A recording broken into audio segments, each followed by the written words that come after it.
जय हिंद दोस्तों। स्वागत है आपका अपने इस यूट्यूब चैनल राजधानी फैमिली में। मैं बिहारी सर लेकर आया हूँ एक तड़कता भड़कता संस्कृत का फटाफट 50.com। इसमें आपको हर वीडियो में संस्कृत के 50 ऑब्जेक्टिव क्वेश्चन को सॉल्यूशन किया जाएगा और आपको यह काफ़ी हेल्पफुल होगा आपके एग्ज़ाम 2022 के लिए। तो आइए समय को बिना गवाए हुए वीडियो को शुरू करते हैं। तो आइए हम लोग शुरू करते हैं फटाफट 50.com को।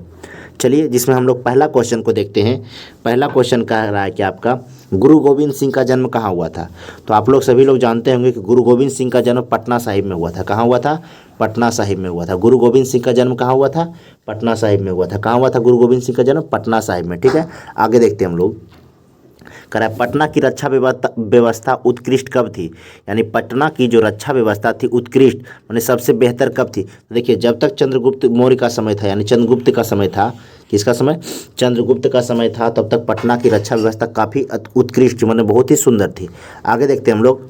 कह रहा है मेगास्थनीज कौन था। तो देखिएगा, मेगास्थनीज यूनानी विदेश यात्री था। मेगास्थनीज कौन था? यूनानी विदेश यात्री। मेगास्थनीज कौन था? तो यूनानी विदेश यात्री। ठीक है, रिवीजन करते चलिएगा। मेगास्थनीज कौन था? यूनानी विदेशी यात्री। चलिए आगे देखते हैं हम लोग। कह रहा है क्या पाटलिपुत्र का सबसे अच्छा शासक कौन था। देखिएगा, पाटलिपुत्र का सबसे अच्छा शासक चंद्रगुप्त मौर्य था।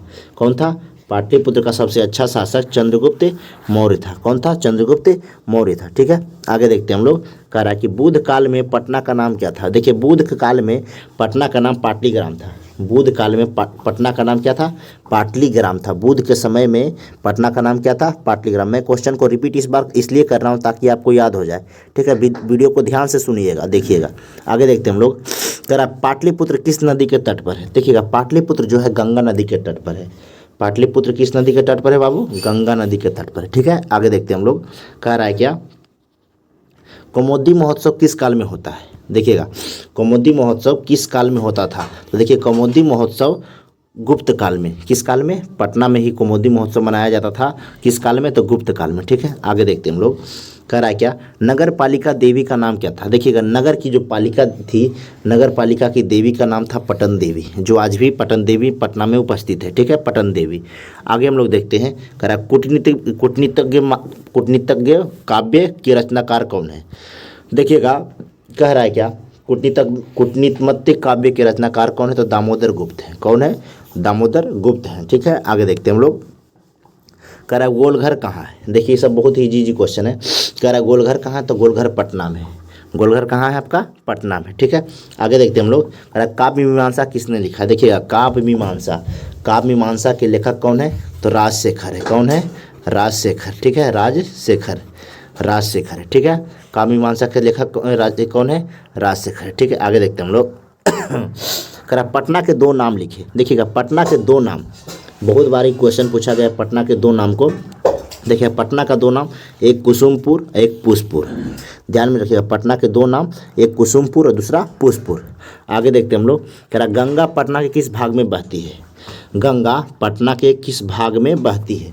देखिएगा, क्वेश्चन 13वां कह रहा है गंगा पटना किस भाग में। देखिए, गंगा जो है पटना के उत्तर भाग में। गंगा कहाँ बहती है?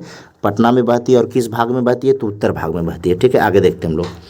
कह रहा एशिया महादेश का सबसे बड़ा पुल। देखिएगा, एशिया महादेश का सबसे बड़ा पुल है गांधी सेतु पुल। कौन पुल है? गांधी सेतु। एशिया महादेश का सबसे बड़ा पुल गांधी सेतु पुल, जिसका लंबाई 5 किलोमीटर के लगभग है। यानी 5 किलोमीटर है। कहाँ कितना है? 5 किलोमीटर की लंबाई का पुल है। आगे देखते हैं हम लोग। कह रहा गांधी सेतु कहाँ है। तो देखिएगा, गांधी सेतु जो पुल है आपका पटना में। कहाँ है गांधी सेतु पुल? कहाँ है? पटना में। गांधी सेतु पुल कहाँ है? पटना में है। आगे देखते हैं हम लोग। कह रहा है आलस कथा के लेखक कौन थे। आलस कथा, देखिएगा 16वां नंबर क्वेश्चन आपका है। आलस कथा के लेखक कौन है। तो विद्यापति हैं। ठीक है, देखिएगा, अगल बगल में कुछ कुत्ते लोग भौंक रहे हैं, इसलिए हंसी आ रही है। ठीक है, आगे देखते हैं हम लोग। आलस कथा के लेखक कौन है। तो विद्यापति हैं। आगे देखते हैं हम लोग। कह रहा मिथिला के मंत्री कौन थे। ध्यान दीजिएगा विद्यार्थी आप लोग। मिथिला, देखिएगा, मिथिला का जो मंत्री था बीरेश्वर था। ठीक है, मिथिला का मंत्री कौन था? बीरेश्वर था। ठीक है, आगे देखते हैं हम लोग। कह रहा मैथिल कोकिला किसे कहा गया है। देखिए, मैथिला कोकिला यानी मैथिल का कोकिला किसे कहा गया है। 18वां नंबर क्वेश्चन है। मैथिल कोकिला किसे कहा गया। तो विद्यापति को कहा गया। किसे कहा गया? विद्यापति को मिथिला कोकिला कहा गया। ठीक है, आगे देखते हैं हम लोग। कह रहा स्त्रियों की गति किससे होती है। देखिएगा, स्त्रियों की गति पति से होती है। स्त्रियों की गति किससे होती है? पति से होती है। आगे देखते हैं आलस कथा कहाँ से लिया गया है। देखिएगा, आलस कथा जो पाठ है आपका, आलस कथा पाठ आलस, देखिए यहाँ ऊपर है 20 नंबर क्वेश्चन है, आलस कथा कहाँ से लिया गया है? तो आलस कथा पुरुष परीक्षा से लिया गया, जिसमें 4 आलसियों यानी पुरुष की परीक्षा ली गई है, 4 आलसियों की परीक्षा ली गई है। तो आलस कथा कहाँ से लिया गया? तो पुरुष परीक्षा से। अगला कह रहा है 21 नंबर क्वेश्चन, पुरुष परीक्षा के रचनाकार कौन है? तो विद्यापति। पुरुष परीक्षा के रचनाकार कौन है? विद्यापति। अगला कह रहा है सच्चे आलसी कितने थे? देखिए 4 सच्चे आलसी थे, 4 ही सच्चे आलसी थे, बाकी सब धूर्त लोग थे, बनावटी आलसी थे।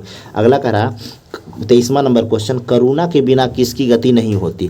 तो देखिएगा, आलसी की जो है करुणा, यानी करुणा का मतलब होता है दयावान। अगर दयावान लोग नहीं होंगे तो क्या कहता है, आलसियों की जीवन नहीं चल पाएगी। 24 नंबर क्वेश्चन कह रहा धूर्त किसे देखकर भागे? जब धूर्त जहाँ लोग रहते थे, आलसशाला जो था, जहाँ पे आलसी लोग रहते थे, उसमें आग लगा दिया गया था, जिससे धूर्त लोग जो भी बनावटी आलसी थे सब देखकर भाग निकले थे। ठीक है, आगे देखते हैं 25 नंबर क्वेश्चन। कह रहा बालकों की गति किससे होती है? जननी। जननी का अर्थ होता है माँ। जननी का अर्थ क्या होता है? माँ। और माँ एक ऐसी शब्द है जिसके बारे में आप लोगों को बताने की ज़रूरत हमें नहीं है। तो कह रहा बालकों की गति किससे होती है? जननी से। ठीक है, आगे हम लोग देखते हैं क्वेश्चन नंबर 26 देखते हैं हम लोग। क्वेश्चन नंबर 26 में हम देखते हैं, कह रहा है हमें किसका त्याग करना चाहिए? देखिए, हमें आलस का त्याग करना चाहिए। हमें किसका त्याग करना चाहिए? आलस का। अगर आपके पास आलस नहीं है तो आप हर काम को जल्द कर सकते हैं और फुर्ती से कर सकते हैं और बढ़िया तरीके से कर सकते हैं, इसलिए हमें आलस को त्यागना चाहिए। आगे देखते हैं हम लोग क्वेश्चन नंबर 27 हम लोग देखते हैं। 27 में कह रहा है सर्व शुक्ला सरस्वती किसे कहा गया? तो देखिए विजयंका को। सर्व शुक्ला सरस्वती किसे कहा गया है? विजयंका को कहा गया है। अगला कह रहा है विजयंका को सर्व शुक्ला सरस्वती किसने कहा था? 28 नंबर क्वेश्चन कह रहा है विजयंका को सर्व शुक्ला सरस्वती किसने कहा था? तो दांडी ने कहा था। किसने कहा था? दांडी ने। विजयंका को सर्व शुक्ला सरस्वती किसने कहा? तो दांडी ने कहा था। ठीक है, अगला 29वां नंबर कह रहा आधुनिक संस्कृत लेखिकाओं में कौन प्रसिद्ध है? तो क्षमाराव। आधुनिक संस्कृत लेखिकाओं में कौन प्रसिद्ध है? तो क्षमाराव, पंडित क्षमाराव। 30 नंबर क्वेश्चन कह रहा है जनक के द्वार में सशस्त्र कुशलकार कौन थे? तो गागरी।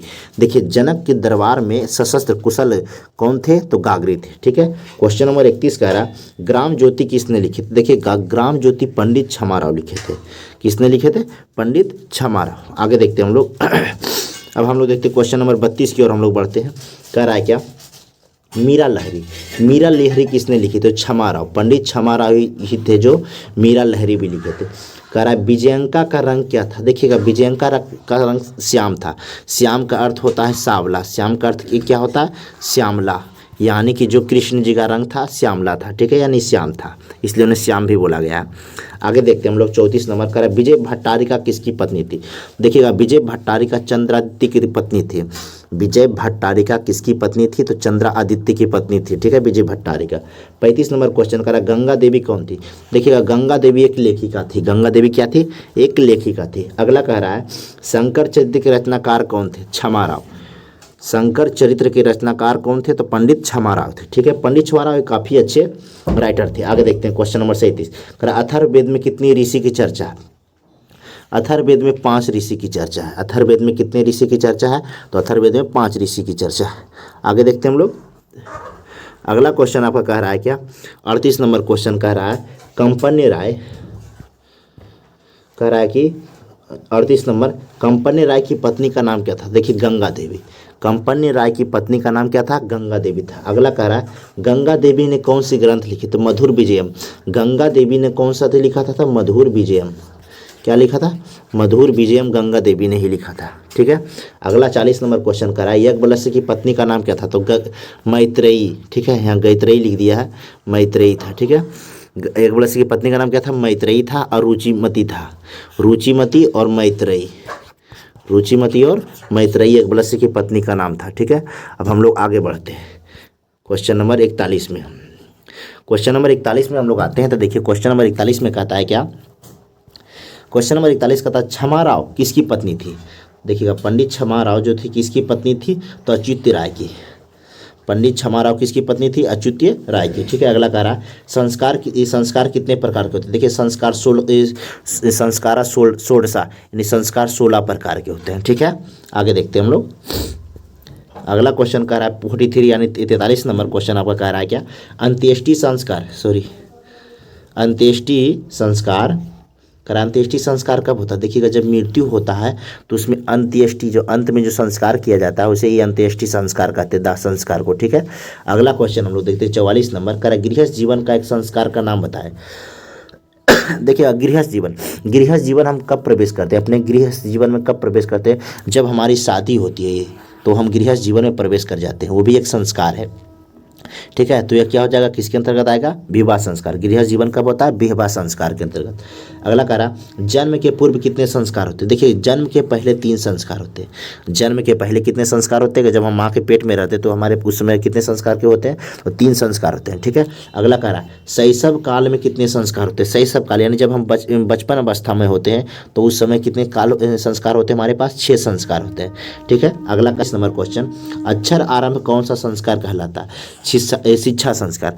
अक्षर आरंभ, देखिए अक्षर, जब हम अक्षरों का ज्ञान लेना शुरू करते हैं, जब हम अपने विद्यालय में, अपने घर में, अपने कहीं पे भी ये पढ़ाई करना शुरू करते हैं, जिसमें ABCD क ख ग और भी बहुत सारे मात्राओं को जब हम सीखते हैं, तो अक्षर को हम सीखना शुरू करते हैं, तो वह किस संस्कार के अंतर्गत आते हैं? तो शिक्षा संस्कार के अंतर्गत आते हैं। क्वेश्चन नंबर 48 में हम लोग देखते हैं, पुष्पवत संस्कार कब होता है?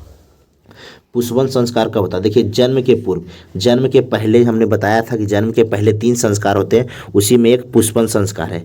ठीक है, क्वेश्चन नंबर 48 हो गया। क्वेश्चन नंबर 49 में हम लोग आते हैं, कह रहा कर्मवीर कौन था? देखिए कर्मवीर राम प्रवेश राम। कह रहा कर्मवीर कौन था? क्वेश्चन नंबर 49 हम लोग देखते हैं, कह रहा है क्या क्वेश्चन नंबर 49, देखिए क्वेश्चन नंबर 49 कह रहा है कि आपको देख लीजिए, कह रहा है कर्मवीर कौन था? देखिए राम प्रवेश राम, एक जो हमने आपको दलित समाज के एक बच्चे की कहानी समझाया था, कह रहा है कर्मवीर, तो वही कर्मवीर राम प्रवेश राम था जो आगे चलकर एक केंद्रीय लोकसभा परीक्षा में अपने एक बढ़िया स्थान प्राप्त करके IAS मतलब अधिकारी बन गया था। ठीक है, और आगे आते हैं 50वां नंबर क्वेश्चन, कह रहा लास्ट क्वेश्चन है ये, कर्मवीर किस गाँव का था? देखिए कर्मवीर जो था वही कर्मवीर कौन, यानी कर्मवीर कौन था? तो राम प्रवेश राम। पूछ दिया कर्मवीर किस गांव का था? तो भिक्खन टोला, जो बिहार राज्य में पड़ता है। किस राज्य में पड़ता है? अपना ही राज्य बिहार राज्य में भिक्खन टोला में पड़ता है, एक गांव है। ठीक है, उसी में कर्मवीर नाम का एक बच्चा रहता जिसका नाम राम प्रवेश राम था, और वह किस गाँव से था? भिक्खन टोला। किस राज्य में? तो बिहार राज्य से। ठीक है, बिहार प्रांत से। ठीक है, तो ये था विद्यार्थीगण आपके पास 50 क्वेश्चन का श्रृंखला। इसी प्रकार आपको कल भी 50 क्वेश्चन का श्रृंखला दी जाएगी। आप लोग साथ ही साथ हमारे रिवीजन करते चले। जो भी हम क्वेश्चन दे रहे हैं, क्वेश्चन को छाट कर दिया जा रहा है, जो आपको काफ़ी एग्जाम में हेल्पफुल होगा। आप लोग इसे कंठस्थ या होठस्थ, कंठ पे रखें या होठ पे रखें, लेकिन इसको याद कर लीजिएगा कि ज़िंदगी में काफ़ी काम देगा। ठीक है, एक ही बात लास्ट, ज़िंदगी आगे बढ़ने का नाम है। ज़िंदगी जो है आगे बढ़ने का नाम है, रुकने का नहीं। ठीक है, इसलिए अब की बार 400 पार की श्रृंखला में, ठीक है, मिलते हैं अगले वीडियो में। तब तक के लिए जय हिंद। दोस्तों के पास वीडियो को शेयर करें ताकि वो भी इस वीडियो का लाभ उठा सके।